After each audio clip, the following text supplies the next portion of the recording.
Good evening दोस्तों, मैं Gautam Singh Gokul classes में आप सभी का स्वागत करता हूं। आज आपके लिए लेकर आया हूं भौतिकी विज्ञान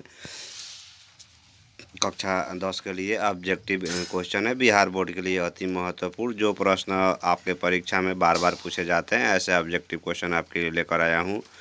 विद्युत धारा के चुंबकीय प्रभाव चैप्टर से आपके लिए लेकर आया हूं। विद्युत धारा के चुंबकीय प्रभाव के पार्ट 1 में आप हमारा ऑब्जेक्टिव क्वेश्चन देख सकते हैं।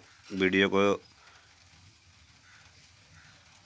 आप जो है देखेंगे आप पार्ट 2, जिसमें आपको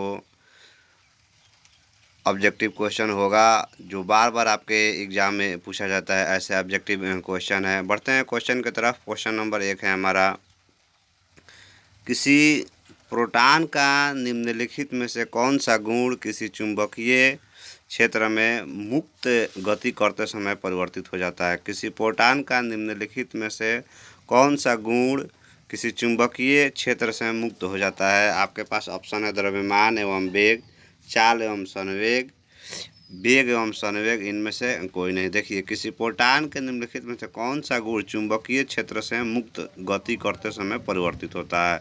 तो चाल एवं संवेग जो है मुक्त गति करते समय परिवर्तित हो जाता है, इसलिए आपका आंसर हो जाएगा बी नंबर। बढ़ते हैं नेक्स्ट क्वेश्चन की तरफ। नेक्स्ट क्वेश्चन है हमारा, जब विद्युत धारा किसी चालक से प्रवाहित हो रहा है तो दिक् सूचक का उत्तर ध्रुव क्या होता है। जब विद्युत धारा किसी चालक से प्रवाहित हो रहा है तो दिक् सूचक का उत्तर ध्रुव क्या होता है। तो आपको हम बता दें कि पूरब की ओर विपेक्षित होगा, पूरब की ओर विपेक्षित होगा, पश्चिम की ओर विपेक्षित होगा, या दक्षिण की ओर विपेक्षित होगा, या किसी भी दिशा में विपेक्षित होगा। तो आपको बता दें कि ये पूर्व की ओर विपेक्षित होगा, इसलिए आपका आंसर हो जाएगा ए नंबर। बढ़ते हैं नेक्स्ट क्वेश्चन की तरफ। नेक्स्ट क्वेश्चन है हमारा, जब विद्युत धारा की दिशा चुंबकीय क्षेत्र की दिशा के लंबवत होता है तो आरोपित बल का परिमाण क्या होता है। जब विद्युत धारा की दिशा चुंबकीय क्षेत्र की दिशा के लंबवत होता है तो आरोपित बल का परिमाण क्या होता है। तो आपको बता दें कि आरोपित बल का परिमाण जो है अधिकतम होता है, इसलिए आपका आंसर जो हो जाएगा बी नंबर हो जाएगा। बढ़ते हैं नेक्स्ट क्वेश्चन की तरफ। नेक्स्ट क्वेश्चन है हमारा, विद्युत धारा तार के दो विपरीत छोर पर चुंबकीय बल रेखाओं की दिशाएं। विद्युत धारा तार के दो विपरीत छोर पर चुंबकीय बल रेखाओं की दिशा है। तो घड़ी की सुई की दिशा में, घड़ी की सुई की विपरीत दिशा में एक सिरे पर चुंबकीय बल रेखाओं की दिशा क्लॉकवाइज और दूसरे विपरीत सिरे पर एंटी क्लॉकवाइज या अनिश्चित। आपको बता दें कि विद्युत धारा तार के दो विपरीत छोर पर चुंबकीय बल की रेखाएं जो हैं, एक सिरे पर चुंबकीय बल रेखा की दिशा और क्लॉकवाइज और दूसरी विपरीत सिरे पर एंटी क्लॉकवाइज है, इसलिए आपका आंसर जो हो जाएगा सी नंबर हो जाएगा। बढ़ते हैं नेक्स्ट क्वेश्चन की तरफ। नेक्स्ट क्वेश्चन है हमारा, तांबे के तार की एक आयताकार कुंडली किसी चुंबकीय क्षेत्र में घूर्णी गति कर रही है, तो इस कुंडली में प्रेरित विद्युत धारा की दिशा में कितने परिभ्रमण के पश्चात परिवर्तन होता है आपको बताना है। तांबे की तार की एक आयताकार कुंडली किसी चुंबकीय क्षेत्र में घूर्णी गति कर रही है, तो इस कुंडली में प्रेरित विद्युत धारा की दिशा में कितने परिभ्रमण के पश्चात परिवर्तन होता है। 2, 1, आधे या चौथाई। तो आपको हम बता दें कि आधे होता है, इसलिए आपका आंसर जो हो जाएगा सी नंबर हो जाएगा। बढ़ते हैं नेक्स्ट क्वेश्चन की तरफ। नेक्स्ट क्वेश्चन है हमारा, विद्युत फ्यूज विद्युत धारा के किस प्रभाव पर कार्य करता है। किस प्रभाव पर कार्य करता है, ऊष्मीय, चुंबकीय, रासायनिक या कोई नहीं। तो आपको बता दें कि विद्युत फ्यूज विद्युत धारा के जो है ऊष्मीय प्रभाव पर कार्य करता है, इसलिए आपका आंसर हो जाएगा ए नंबर। बढ़ते हैं नेक्स्ट क्वेश्चन की तरफ। नेक्स्ट क्वेश्चन है हमारा, बैटरी से किस प्रकार की धारा प्राप्त होती है। बैटरी से किस प्रकार की धारा प्राप्त होती है, दृष्ट या प्रत्यावर्ती, ए या और बी दोनों। तो आपको बता दें कि दृष्ट प्राप्त होता है, इसलिए आपका आंसर हो जाएगा ए नंबर। बढ़ते हैं नेक्स्ट क्वेश्चन की तरफ। नेक्स्ट क्वेश्चन है, यदि एक लंब चुंबक को 3 भागों में काट दिया जाए तो उसमें ध्रुवों की कुल संख्या कितनी हो जाएगी। यदि एक लंब चुंबक के 3 भागों में काट दिया जाए तो उसमें ध्रुवों की संख्या कितनी हो जाएगी। तो आपको हम बता दें उसमें ध्रुवों की संख्या जो हो जाएगी वो 6 हो जाएगा, इसलिए आपका आंसर हो जाएगा डी नंबर। बढ़ते हैं नेक्स्ट क्वेश्चन की तरफ। नेक्स्ट क्वेश्चन है, इनमें से कौन एक दूसरे से अलग है, जूल, किलोवाट घंटा, आर्क या वाट।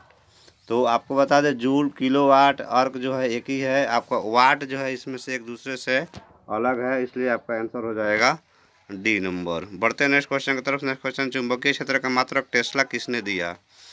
चुंबकीय क्षेत्र का मात्रक टेस्ला किसने दिया, आपको बताना है। तो आपको बता दें कि न्यूटन, ओम, एम्पियर, हैंस क्रिश्चियन अस्टेट। आपको चुंबकीय क्षेत्र का मात्रक जो है टेस्ला हैंस क्रिश्चियन अस्टेट ने दिया, इसलिए आपका आंसर हो जाएगा ये नंबर। बढ़ते हैं नेक्स्ट क्वेश्चन की तरफ। नेक्स्ट क्वेश्चन है हमारा, पश्चिम की ओर अप्रेक्षित कोई धनावेश कण की चुंबकीय क्षेत्र द्वारा उत्तर की ओर विपेक्षित हो जाता है तो चुंबकीय क्षेत्र की दिशा क्या होगा? दक्षिण की ओर, पूरब की ओर, अधोमुखी या ऊपरी मुखी। तो आपको बता दें आपका आंसर हो जाएगा ऊपरी मुखी, इसलिए आपका आंसर हो जाएगा डी नंबर। बढ़ते हैं नेक्स्ट क्वेश्चन की तरफ। नेक्स्ट क्वेश्चन हमारा, किसी वृत्ताकार कुंडली में फेरों की संख्या बढ़ा दी जाए और विद्युत धारा प्रवाहित की जाए तो उत्पन्न चुंबकीय क्षेत्र का परिमाण क्या होगा? किसी वृत्ताकार कुंडली में फेरों की संख्या बढ़ा दी जाए तो विद्युत धारा प्रवाहित की जाए तो चुंबकीय क्षेत्र का परिमाण क्या होगा? एक फेरे की अपेक्षा कम होगा, बढ़ जाएगा, पूर्ववत रहेगा या विपरीत दिशा में होगा?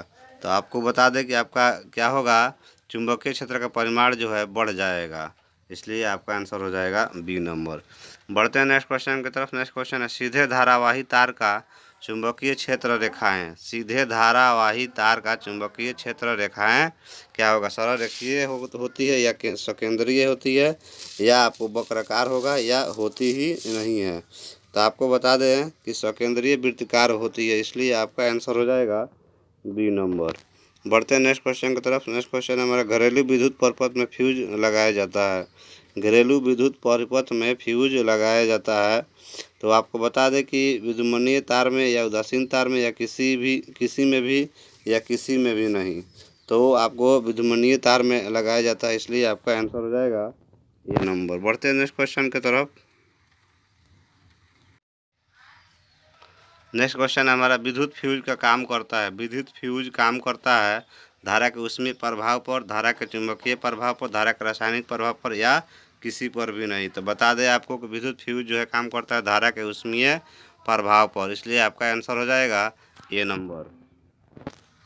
बढ़ते हैं नेक्स्ट क्वेश्चन की तरफ। नेक्स्ट क्वेश्चन है, यदि किसी नरम लोहे को धारावाही कुंडली के गर्भ में रख दिया जाए तो क्या बनता है? यदि किसी नरम लोहे को धारावाही कुंडली में रख दिया जाए तो गर्भ में क्या बनता है? सामान्य चुंबक, विद्युत चुंबक या कोई चुंबक नहीं बनेगा या बनने वाला चुंबक बल रेखाएं नहीं प्रदर्शित करेगा। तो आपको बता दें कि नरम लोहे को धारावाही कुंडली में गर्भ में रख दिया जाता है तो विद्युत चुंबक बनता है, तो इसलिए आपका आंसर जो हो जाएगा बी नंबर होगा। बढ़ते हैं नेक्स्ट क्वेश्चन की तरफ। नेक्स्ट क्वेश्चन है हमारा, एक सीधी ऊर्ध्वाधर चालक से विद्युत धारा का प्रवाह होता है तो चुंबकीय क्षेत्र रेखाएं किस प्रकार की होती है? एक सीधी ऊर्ध्वाधर चालक से विद्युत धारा का प्रवाह होता है तो चुंबकीय क्षेत्र रेखाएं किस प्रकार की होती है? तो आपको बता दें चुंबकीय क्षेत्र की रेखाएं जो होती है वो समानांतर होती है, इसलिए आपका आंसर जो हो जाएगा बी नंबर हो जाएगा। बढ़ते हैं नेक्स्ट क्वेश्चन। तो हमारे घरों में जो विद्युत सप्लाई होती है वह 220 वोल्ट पर दृश्य धारा होती है या 12 वोल्ट पर दृश्य धारा होती है या 220 वोल्ट पर प्रत्यावर्ती धारा होती है या 12 वोल्ट पर प्रत्यावर्ती धारा होती है? तो आपको बता दें 220 वोल्ट पर प्रत्यावर्ती धारा होती है, इसलिए आपका आंसर हो जाएगा सी नंबर।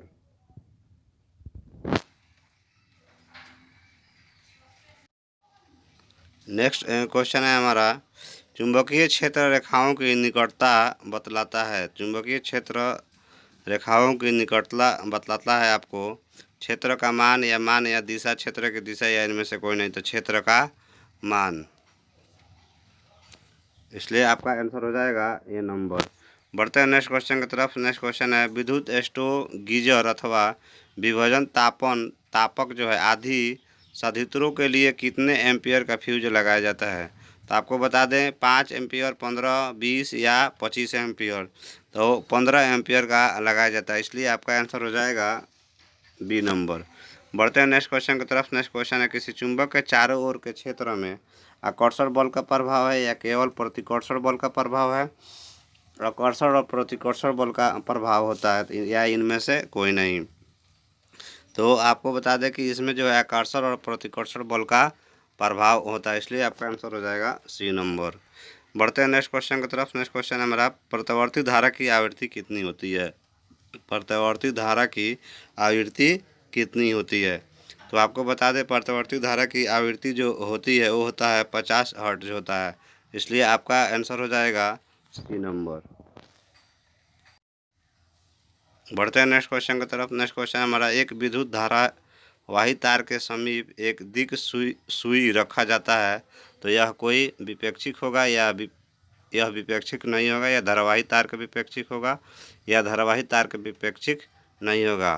तो आपको हम बता दें कि एक विद्युत धारा तार के समीप एक सुई की रखा जाता है, तो आपको यह विपेक्षिक नहीं होगा, इसलिए आपका आंसर हो जाएगा बी नंबर।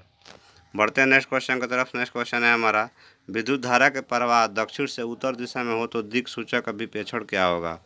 विद्युत धारा के प्रवाह दक्षिण की दिशा में हो तो आपको दिक् सूचक विपेक्षण क्या होगा? तो आपका आंसर हो जाएगा बी नंबर, पश्चिम की ओर। बढ़ते हैं नेक्स्ट क्वेश्चन की तरफ। नेक्स्ट क्वेश्चन, विद्युत धारा की दिशा में परिवर्तन होने पर चुंबकीय क्षेत्र की दिशा क्या होता है? तो चुंबकीय क्षेत्र की दिशा जो है बदल जाती है, इसलिए आपका आंसर हो जाएगा ए नंबर। आपको नेक्स्ट वीडियो हमारा मिलेगा भौतिक विज्ञान ऊर्जा के स्रोत कक्षा 10 ऑब्जेक्टिव क्वेश्चन।